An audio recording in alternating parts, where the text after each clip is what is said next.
Okay.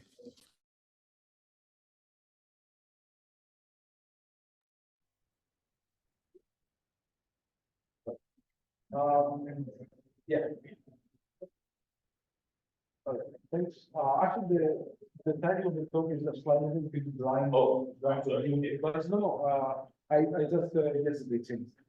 Um, so okay, let's see. Directed graph autoencoders and quantum graph transformers. Um, I muted myself and I unmuted this laptop here. Is that okay? I just want to make sure that people online. Yeah, thank you. Yeah, so okay, I know that the time is really limited, so I'll try to go as fast as possible. Actually, the talk is two parts. It's in the one talk. The first one is directed graph autoencoders. The second one is some exploration of graph transformers on quantum computers. So I'll keep both parts short given the time constraint. So okay, so for the first part, right, the idea is that you are given a graph and you want to do link prediction, right? You have a directed graph and you want to predict links. And for both parts of the talk, really, the ideas are pretty simple. For the link prediction part, you just say the following, right? I will leverage the duality that is incorporated in directed graphs, and for example, the hits idea for ranking web pages, to encode and to create some embeddings, and then I will just decode by forming an approximation of the adjacency matrix by using the embeddings that I just computed during the encoding part, and I'll just apply the sigmoid function, and that would be the idea. So link prediction, right? So what you want to predict is you're given a directed graph and you want to say, is U connected with V? And if so, with what direction? Like, does U point to V or V point to V? And directed graphs are used in many applications. As an example, you can think of citations and citation graphs. Obviously, a paper that was written in 2020 cannot cite a paper that was written in 2024, right? And many interesting applications that come to light. I mean, of course, the undirected graph part is way more research, but this is starting to change. So yeah, about the algorithm that we're going to describe, and I'm going to describe really quickly. It's basically saying that its node points to other nodes, and it's pointed to from other nodes. So you basically try to break the embedding vectors into the so-called source vectors and target vectors, right? So when I point to you, I am your source and you're my target, right? So there are different embeddings for source and targets, and the idea comes from hits where you run web pages and you have hubs and authorities, right? Hubs show to web pages, and then authorities are being pointed to by hubs, right? So the name of the algorithm is directed graph autoencoder. You know it as DI. And okay, without further ado, so the hits algorithm, right? This is an algorithm that I think was discovered in the 90s or around the zeros. It basically predated PageRank. It's hits is query based. It's a model based out, right? So what you do is you input a query, you get some the seed set, you get some related web pages, and then you incorporate some more and you build a smaller graph, right? A much smaller graph than the original one, and then you basically try to say the following: which web pages are the hubs and which are the authorities. A good hub represents a page that pointed to many other pages, while a good authority represents a page that is linked by many different hubs. Kind of, again, PageRank does something slightly different, right?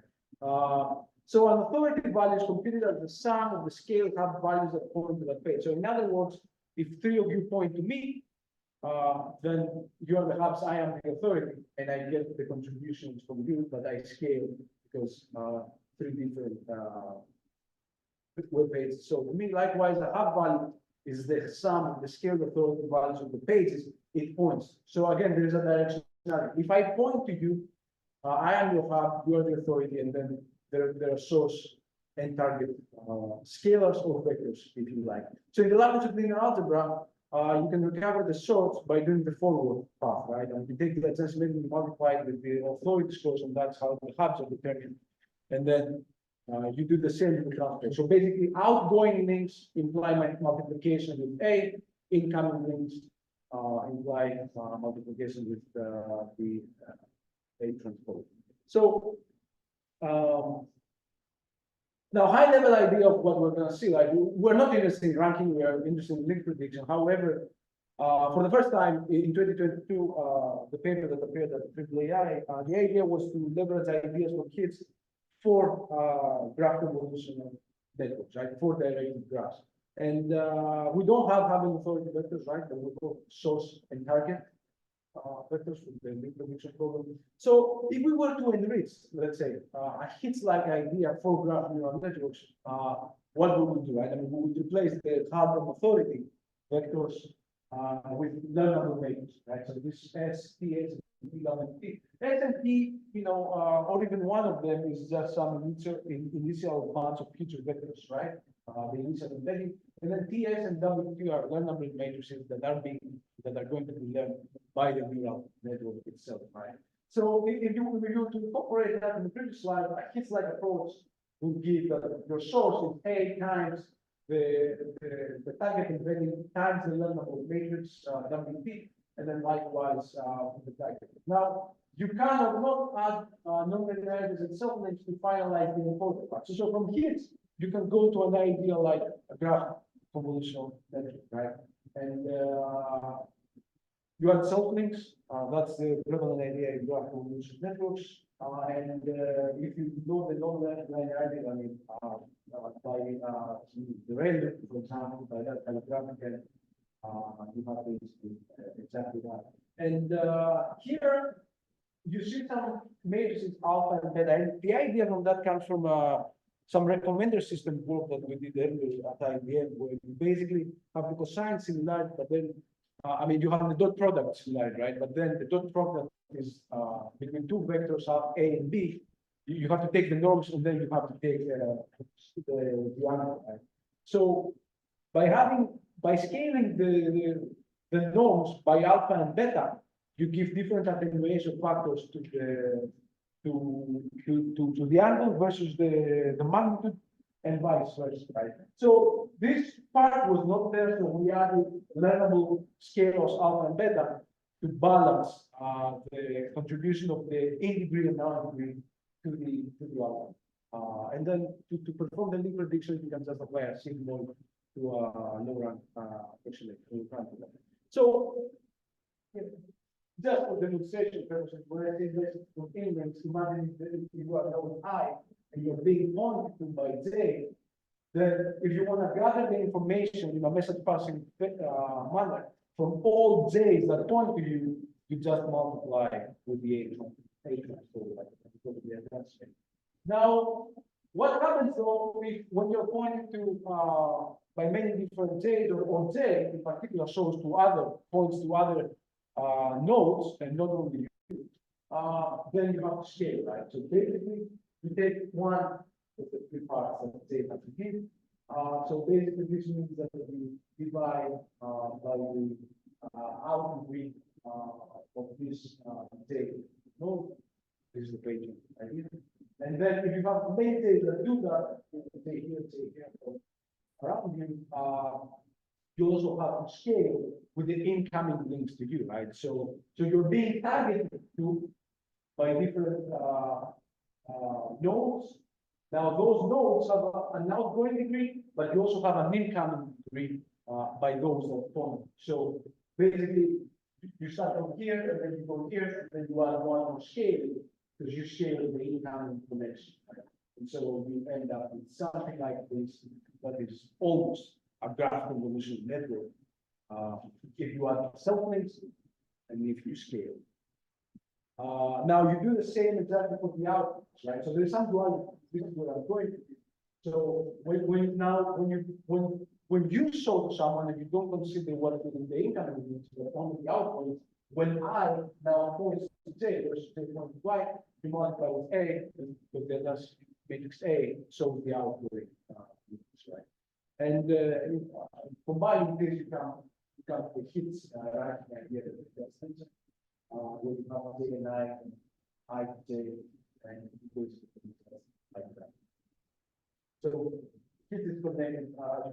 If you keep doing this, then the same information will go to the dominant eigenvector of this matrix, and then they transpose the Veron.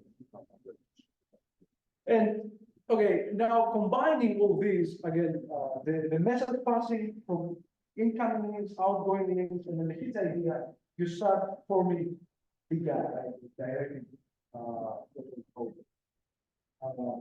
So, like I said, the idea now is that you have source and target vector. So, if you're being targeted from I, for example, right, you have to update your target vector because you are the target from all the sources, from all the eyes. So you gather.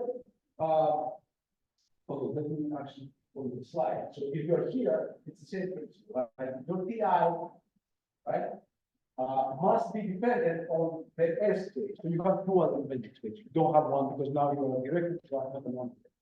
So basically, you update your target, the target vector that belongs to you, by the sources, by the source vectors of the node, the point.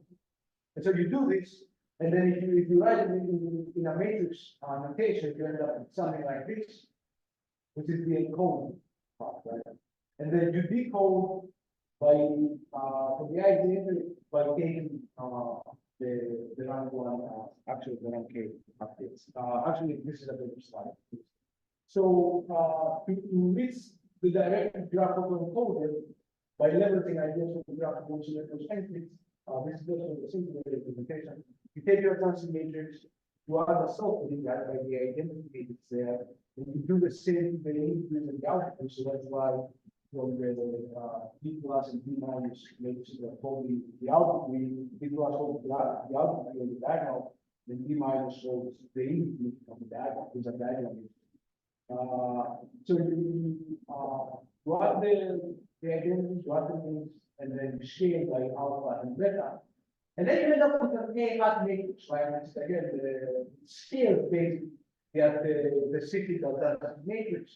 And the first layer, not even a non-linear at all, right? You just do straight advantage even before the neural networks. So you don't need non-linear. So you just multiply the advanced matrix. You have the PWD and SWD, so WKW is other matrix. You have a loss function again, not even non-linear. There is a way to differentiate the button. And then you have a signal or some other non-linear function of choice, and then you form this matrix of the embeddings that you took from one layer of DI, and this probabilities about connections. It's asymmetric because this is not asymmetric. Again, for the direct case, for the undirected case, you have the same matrices here. And you can generalize this to multiple layers by just adding non-linearity. Here we have the two-layer example. This one has a non-linearity embedding. When you basically do what we did earlier, you apply a non-linearity to the rectangular matrix again. And then you have another layer. Then on the top, you have four matrices in the top. So rounding up direct graph over the direct graph of the basically leverage at the time the paper leverage for the first time this idea of source and target vectors for from a graph convolution layer. Graph convolution perspective. And before I go to the experiments, well, there is not much theory to accompany this idea, right? However, there are parallels with the Vassilis-Riemann test for graph isomorphism. So basically, the reason why the Vassilis-Riemann is actually the test. So why one layer DNS and one WL are related is because you have the class size, right? So when you apply the Vassilis Riemann method, you got isomorphic delta. You have something your neighbors. So this is where it counts. So I am here, you point to me. So I take my label and the labels of the node that point to me. I have it, like come with a new label, and that goes on and on. And this idea is similar to the graphical relationship in the sense that I consider my source vector, actually my target vector, and I take your source vectors, and I basically do. So if you want all this to a bipartite graph, basically you can apply a panel to the Vassilis Riemann via two directed networks by just increasing. If you have 10 nodes, you have a 2n bipartite undulated network. Basically, you can draw the same parallel. This is not useful for the actual implementation. It's just a parallelism that is interesting. And numerical experiments, so the hyperplanets alpha and beta, we think like we have good set. I'll show the values in the next slide. When we set out the which we are getting the dominant, let's see the vectors, okay, 16 dominant, let's see the vectors. For some, the paper has more larger data sets. Here I also deploy the sites here and those are citation graphs and ancillary and other disciplines. We also have clusters of all of them, but this is really important. So some statistics about how we train the network, and what we use for validation and testing. So okay, I mean one takeaway message is that even something as simple as just putting the alpha and beta scalars and attaching different importance to the outgoing and the incoming can lead to performance variation. Now, larger values of alpha and beta, for example, then alpha goes here, beta goes here. So larger values over 100 degree contribution, right? Because they boost the degrees, so the diagonal is over degrees. So they generally smaller values for the certain targeted codings, and then if you apply the sigmoid, actually many things have still small values, so you basically do not predict things very well.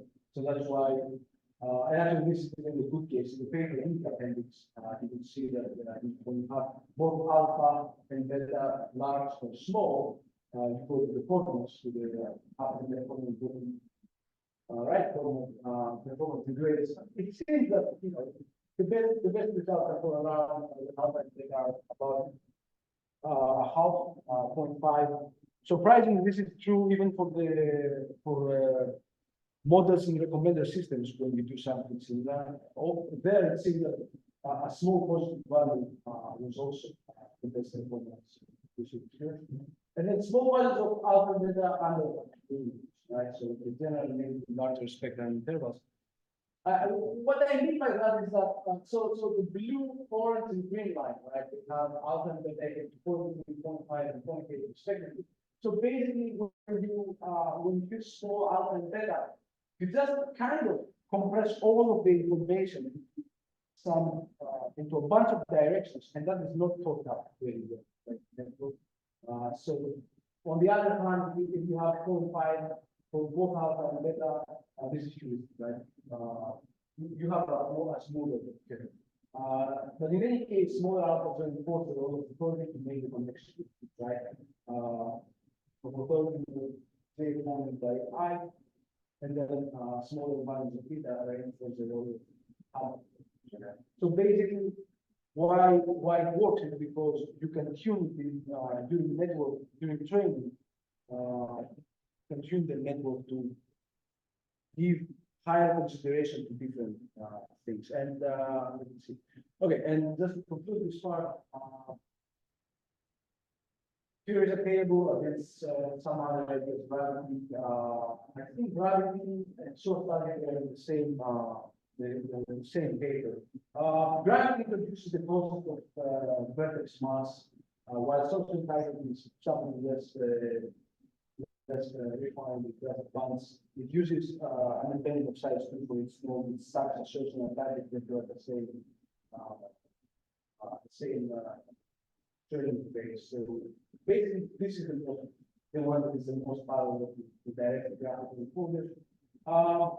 Well, you will notice that the part without even the non-linear attacks, that's slightly better. It's not always the case. However,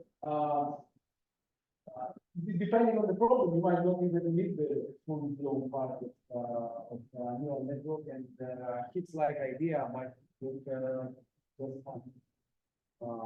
And I'll go quickly through this part. So the quantum graph transformer, right? So the idea here is that you want performance graph analytics using AI models. Sure. Okay. We talk about graph transformers.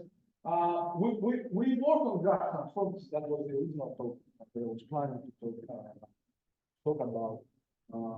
But to do that in line restriction and then something else.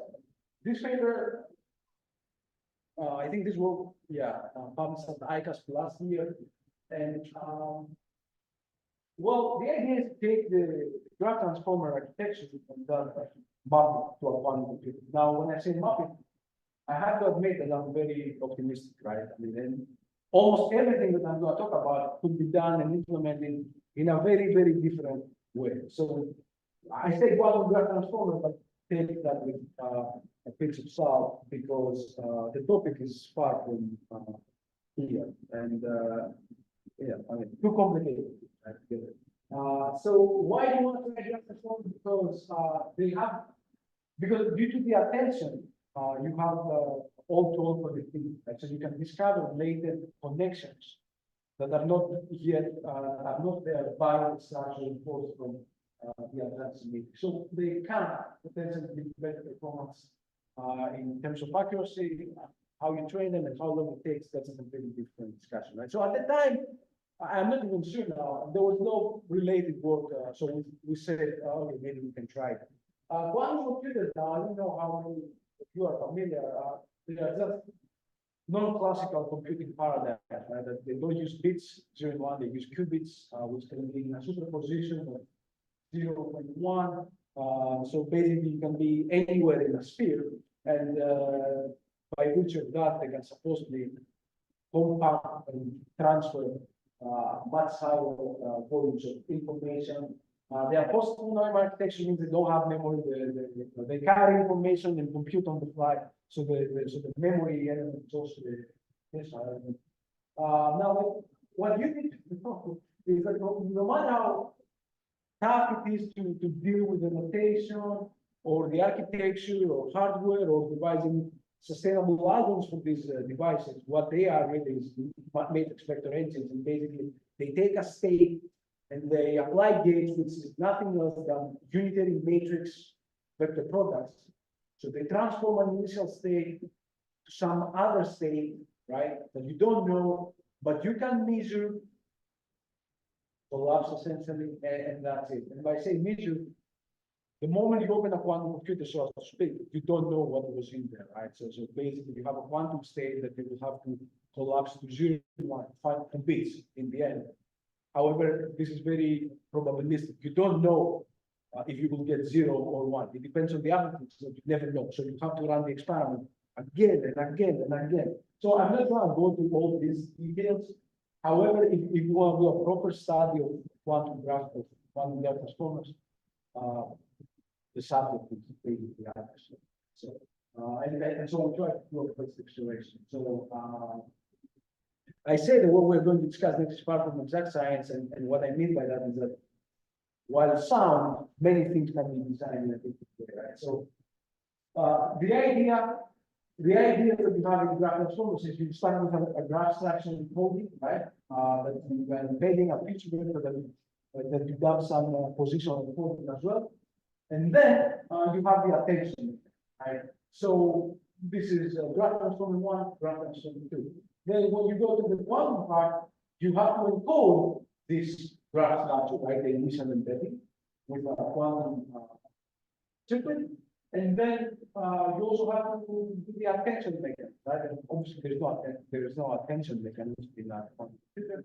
So we use a variation of parametric gates. So you have the parameters here, right? So here you have positional encoding and global attention gates. And then you map it to the one part of the encoding part and encoding part of and then the variation of one circuit. I mean, I'll just say it and how do you encode the first part? How do you encode the quantum circuit? Well, I don't know. I mean, we don't know what is interesting, right? But what we know is that we can start from the ground state and then apply some random gate, which means randomize your initial entry. So you just randomly flip things, right? That's all. Like a random market distribution in a sense, where you have entries plus minus one with equal probability, right? And then you apply some gates, some quantum gates that basically what they do is they just change the phase at random. So you basically start from something deterministic and you poke it. You just add randomness, right? To create some, actually, yeah, I'll to create some initial encoding, and then once you have that encoding, you try to do what the transformer does, right? You try the attention part that is all to all. So you have a circuit that you connect every qubit to each qubit to every other qubit. You add some parameters there that you need to learn, and that's basically the attention. And how you do that? You just add some angles around the y-axis. You just try to do that. So to make things more clear, you start with a graph with 6 nodes, right? And this connectivity. In this particular case, it's undirected, but it can even be directed. So you have the encoding sequence, right? So you have 1 qubit per node. So you have 6 nodes, you have 6 qubits, and then you enforce the structure dictated by the graph, right? So in other words, let's see, 0 is connected to 1 and 5. So you see connection to 1, qubit 5. So here are the Hardeman gates for the randomization part. And then you have the connectivity by having 2 qubit gates as encoded by the network itself. So you do a forward pass for the encoding part, and then you have the variational circuit where you have the gates, different gates with different theta angles. So in total, and when I say it's probably an exact science, because when you have more gates, right? So for n nodes with the 2n power, not n squared, like a regular formula. However, you can keep adding angles and gates and see what comes up with. It's not clear how exactly you should, but we found that this approach was the best. Basically, this picture you encode your graph with a single vector. It's not a vector, it's a quantum state embedded, which then you go and pass through the network. And here you see all connections, right? So all qubits are pairwise connected. And again, another example, just the full pipeline. So imagine that you have just a triangle, right? You encode it, you encode the connection, you go through the quantum state, right? Which something like this, plot it. I mean, you cannot plot it when you actually run it, but you simulate it, do something like that. And then you have the variational circuit, and then your variational circuit will go and be in one of the 2n. So for n qubits, you have 2n states, right? And then you measure that again. However, you measure only probabilistically because you don't know at what state its qubit actually is. You can only sample again and again and again. So that's how quantum mechanics work, right? So it's nothing about AI. However, having this two-phase transformer, so you have both things that the transformer phase have embedding and then all to all. How you implement them in a quantum computer? We implement them with the two different circuits. And so here are some really toy examples. Be mindful that you have so you have 2n states. So you have 1,000 nodes, it means you have 1,000 qubits, which is this idea, and you have 2 to the 1,000 states. It's impossible. Right? So the idea where you have 1 node per qubit needs some work. So, however, it's a start. So now we did graph classification, right? And the idea is, does the graph have a triangle? Link of 3 nodes. This one has, this one doesn't, right? So if it has, it's a label 1. If it doesn't, it's a label 0. And you want to understand whether the graph that I'm giving you belongs to class 0 or 1. I just have to mention that you can do domain decomposition and graph decomposition. So you don't even need a quantum computer that can handle the entire graph, because then for the triangle counting protocols, you can. And there are classification techniques, or you can even sample subgraphs and then decode the skeleton and then do graph matching, right? I mean, if you know that certain graphs have a certain number of triangles, then you can do structural matching that you can easily do with a quantum computer and say, okay, I'm 90% similar to a graph that has 5 triangles, so maybe I have 90% of 5 triangles. So anyway, so we evaluate the training performance index of training loss and average precision, and well, the evolution of training, right? Clearly, it's not rapid. However, it does show that you can actually learn something. If you do, like with that quantum circuit, I mean, basically this, right? That you try by doing this encoding and then by having rotate y-axis rotation right in the beginning and then at the end, it actually learns something meaningful. So it imitates this. So imitating this transformer, graph transform idea to a quantum computer can give you something. And let me say this is the last slide. Yeah, I mean, so these are some different cubic, actual hardware cubic topologies that IBM has, and we map the software. All this was done with Qiskit, right? With a Python simulator,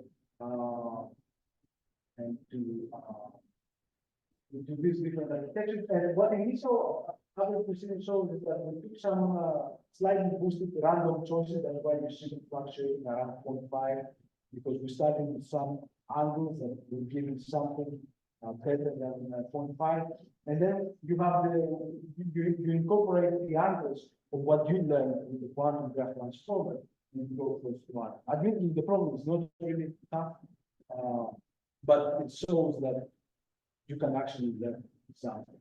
And I don't know if other people have tried it. I mean, the quantum computing thing is, I mean, IBM supports the course. So we have quantum computers at IBM. So, so yeah, that was the main idea. So that's all. Yeah. Thank you. Importance. I do want to say if you man, they want to problem science. Emmanuel also works on the directed graph in one of these. I think there are some similarities between your work when you, because in their work they are introducing the, let's say, one direction, so they learn in one direction and you do other direction. So you define these architectures. Yeah. Yeah, I mean, you're separating the source and the destination of that, right? Which is the idea. Our work, which was actually published a lot of years on your data your work. It's kind of an extension of MPNN, where you basically aggregate in both directions, or you have different weights, but then you kind of put only at one vector for each node, so we don't separate. But it's interesting. We really looked at node classification, whereas you looked into the prediction. Yes. Yeah. So probably for the predictions, like how it's more important to separate, right? Which that you can. Yeah. So this is why we started trying it, because it cannot be done. I just took the hit idea and we were both familiar. I mean, all of us were familiar, so we said we tried. And yeah, trying it kind of started to make sense, but it's in the sense that you could pick up some signals, right, to do the task. But yeah, I mean, what this is, yeah, that's good. I really like the idea of. I think it was, if I remember correctly, was your paper proving of that if you split the basically, theoretically, if you have a graph with two nodes for each node, right, then you can represent any directed graph with non-directed graph with double the number of nodes, right? Yeah, for the WL. Yeah, that was a paper from so the original connection from paper in 2019, right? And yes, we actually thought about how to do that, and the idea of the double passing, and eventually, because if I am source and you're the target,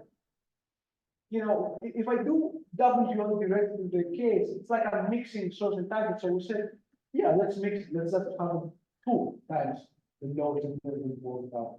Yeah. Any other questions? So I also have got these quantum graph transformers. Are you looking into, let's say, the expressivity of the, let's say, hierarchy, or Yeah. does So it make sense to also extend these yeah. ideas to quantum graph transformers? In principle, you should. I mean, if you simulate the thing, maybe not that much. But if you were to actually be serious about in the future, like actually, if science takes us there, right, then you can use quantum computers for this class, you will have to do what you say, because if not, then the whole system you are wrapping together will be quickly unstabilized. So quantum computing, like you have to do things rather rapidly, right? Because then there's something called the coherence, and the cube itself becoming unstable, right? So you have to make it in a freezing temperature, almost 0. So I think learning, yes, in practice, as a good method of doing things, if you were to ever be serious to implement them, double yes. Great. Thank you. Thank you. Thank you.